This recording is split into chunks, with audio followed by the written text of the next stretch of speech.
Hello friends, this is Amit Kumar and I welcome you all to MDC online classes. Friends, जैसा कि आप सब जानते हैं, हमने अपने मॉडल के लास्ट वीडियो में should plus V1 and should have plus V3 पर डिस्कस किया था।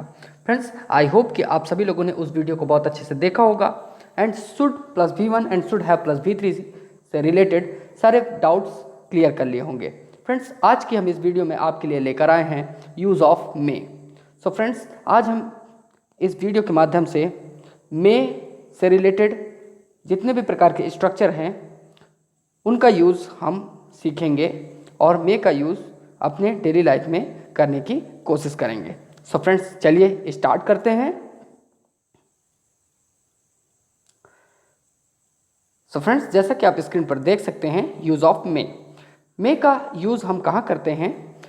मेनली जो मे का यूज़ होता है वो हम संभावना बताने के लिए करते हैं। वर्तमान समय में किसी भी चीज़ की संभावना बताने के लिए हम मे का यूज़ करते हैं। इसी प्रकार माइट का भी यूज़ संभावना बताने के लिए किया जाता है, बट मे और माइट में थोड़ा सा डिफरेंस होता है कि हम मे का यूज़ ज़्यादा संभावना बताने के लिए करते हैं और माइट का यूज़ नॉमिनल संभावना बताने के लिए किया जाता है, जिसे हम नाम मात्र की संभावना कह सकते हैं।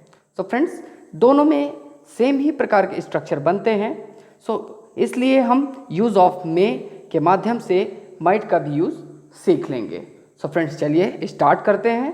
जैसा कि आप जानते हैं, यूज़ ऑफ मे में हम देख रहे हैं इसका प्रयोग संभावना बताने के लिए किया जाता है।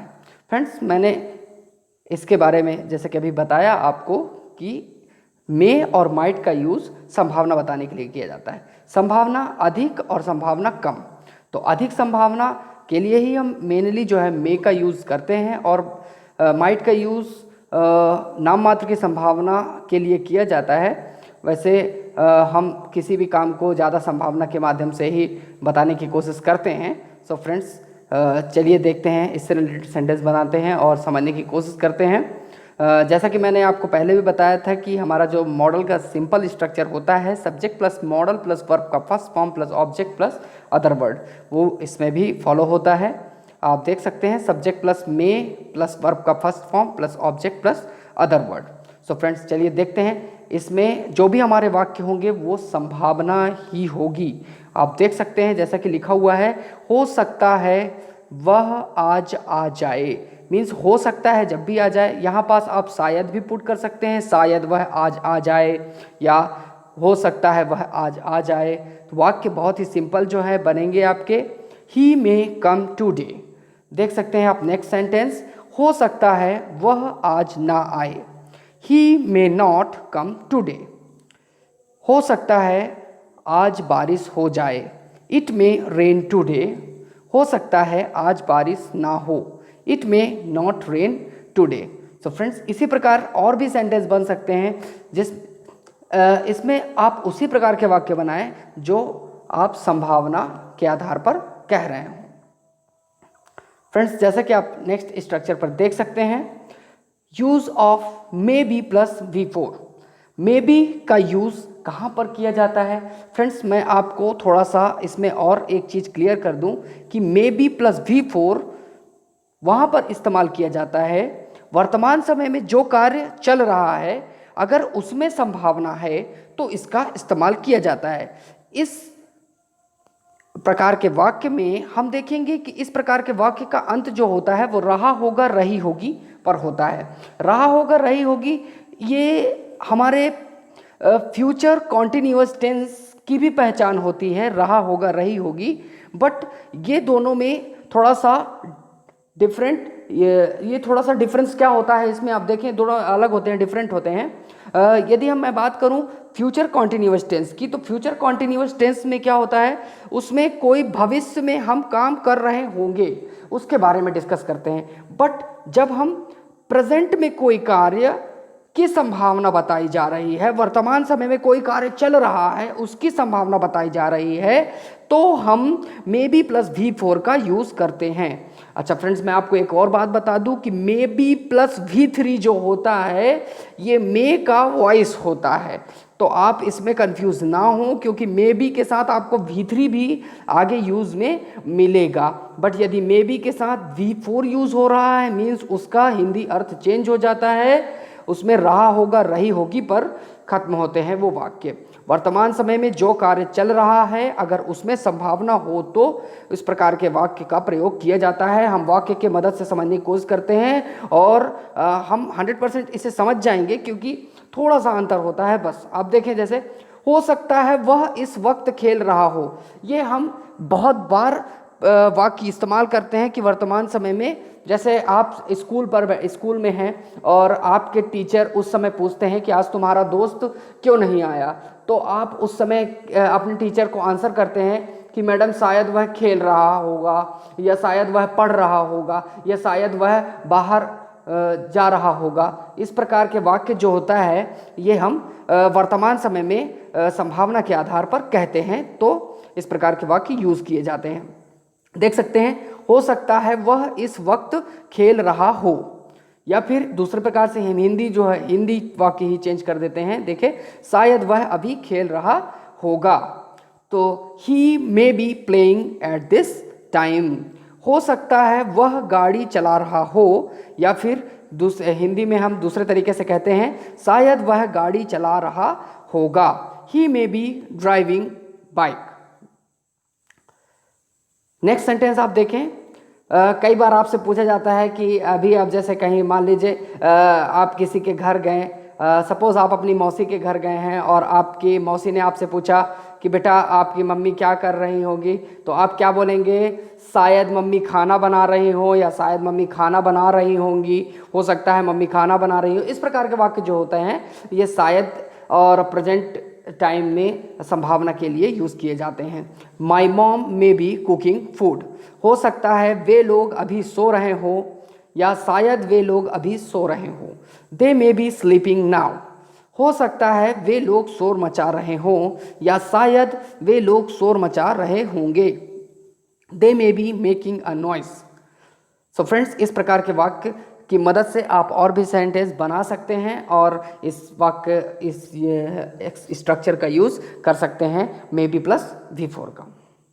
नेक्स्ट देखते हैं, मे हैव प्लस V3 कहाँ इस्तेमाल किया जाता है, और मे हैव प्लस V3 का यूज़ हम अपने सेंटेंस में किस प्रकार करेंगे। तो देखते हैं, इसमें भी सिंपल स्ट्रक्चर है, subject plus may have plus V3 plus object plus other word. इसका वाक्य, इस प्रकार के वाक्य जो हिंदी में होते हैं उनका जो पहचान होती है, अंत होता है चुका होगा या चुकी होगी। मीन्स जो कार्य हम कर चुके हैं और उसमें संभावना हो तो इसका यूज़ किया जाता है। फ्रेंड्स, चुका होगा चुकी होगी ये भी फ्यूचर परफेक्ट टेंस का जो वाक्य खत्म होता है वो भी चुका होगा चुकी होगी पर होता है, बट उसमें जो वाक्य खत्म होते हैं वो फ्यूचर टेंस से रिलेटेड होते हैं। जैसे कल मैं दिल्ली पहुंच चुका होऊंगा, बट फ्रेंड्स इसमें कल मैं दिल्ली पहुंच चुका होऊंगा इस प्रकार के वाक्य नहीं बनाए जाते हैं।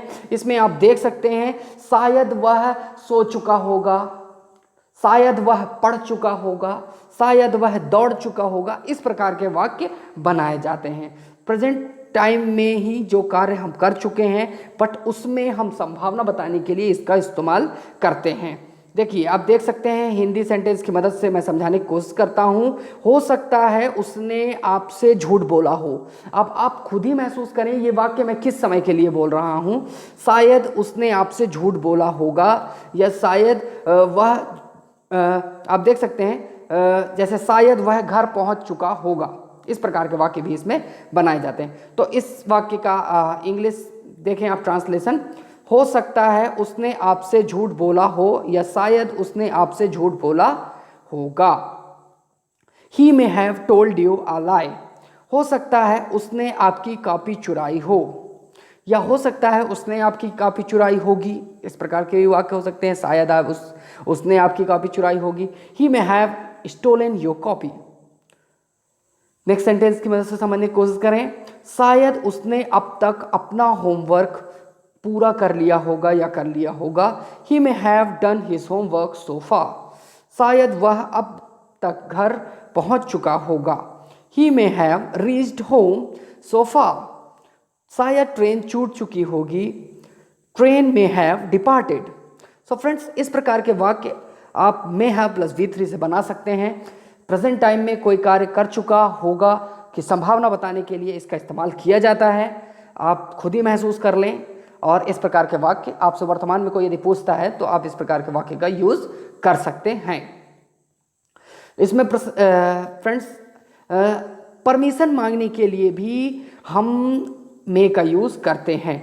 मे प्लस आई प्लस वर्ब का first form plus object plus other word, जैसे कि आप कई बार इस्तेमाल कर सकते हैं। जैसे बचपन से हम स्कूलों में इस्तेमाल करते आए हैं, may I come in ma'am, may I go out ma'am. इस प्रकार के वाक्य परमिशन लेने के लिए यूज़ किए जाते हैं। उसी प्रकार हम इस प्रकार के वाक्य यूज़ करेंगे।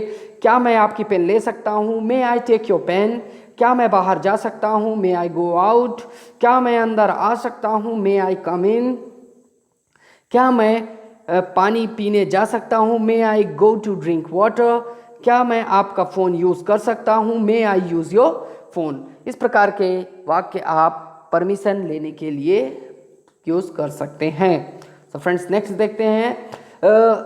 यदि किसी को हम दुआ या बद्दुआ दें तो मेनली इसी प्रकार के इस प्रकार के वाक्य यूज़ किया जाता है। आप देख सकते हैं मे का यूज़ किया जाता है। आपने कई बार सुना होगा, मे God bless you, may you live long. इस प्रकार के वाक्य सुने हैं, बट आपको पता नहीं था कि इस प्रकार के वाक्य कैसे बनते हैं। तो चलिए फ्रेंड्स, सीखते हैं। इसमें किसी को दुआ या बद्दुआ देने के लिए इसका प्रयोग किया जाता है। मे प्लस सब्जेक्ट प्लस वर्ब का first form plus object plus other word. सो फ्रेंड्स, इस प्रकार के वाक्य इस्तेमाल किए जाते हैं। देखिए आप कैसे हम बना रहे हैं इसमें सेंटेंस। भगवान करे तुम परीक्षा में पास हो जाओ। किसी के लिए शुभेच्छा करना या किसी के लिए बदुआ देना, इस प्रकार के वाक्य का यूज़ किया जाता है। भगवान करे तुम परीक्षा में पास हो जाओ। May you pass in the exam. Friends, आपको इसमें कहीं गॉड शब्द नहीं मिल रहा है, बट इसको इसी प्रकार हम यूज इस्तेमाल करते हैं। May you pass in the exam. भगवान करे तुम परीक्षा में फेल हो जाओ। May you fail in the exam. भगवान करे तुम खूब जियो। May you live long. भगवान तुम पर कृपा करे। May God bless you. भगवान करे तुम गिर जाओ। May you fall. So friends, इस प्रकार के वाक्यों का यूज़ हम इस प्रकार के सेंटेंस में करते हैं। फ्रेंड्स, इसी प्रकार आप और भी सेंटेंस अपने से जो हमने अभी सेंटेंसेस पर डिस्कस किया है, इसी प्रकार के वाक्य अपने नोट्स में स्वयं से बना सकते हैं और बनाने का प्रयास करें। फ्रेंड्स, आई होप कि आप सभी लोगों को ये वीडियो समझ में आई होगी। और यदि किसी प्रकार का डाउट हो तो आप हमें कमेंट करें। और हमारा जो व्हाट्सएप नंबर है वो आप देख सकते हैं। आप हमें इसमें मैसेज भी कर सकते हैं। और फ्रेंड्स, हमारी पर्सनल ऑनलाइन क्लासेस भी स्टार्ट हो चुकी हैं। पर्सनल ऑनलाइन क्लासेस से रिलेटेड किसी भी प्रकार की जानकारी के लिए आप हमें इस नंबर पर कांटेक्ट कर सकते हैं। फ्रेंड्स, यदि आपको ये वीडियो पसंद आई हो so please subscribe, like and share करना ना भूलें। मिलते हैं नेक्स्ट वीडियो में। Till then, bye bye, have a good time.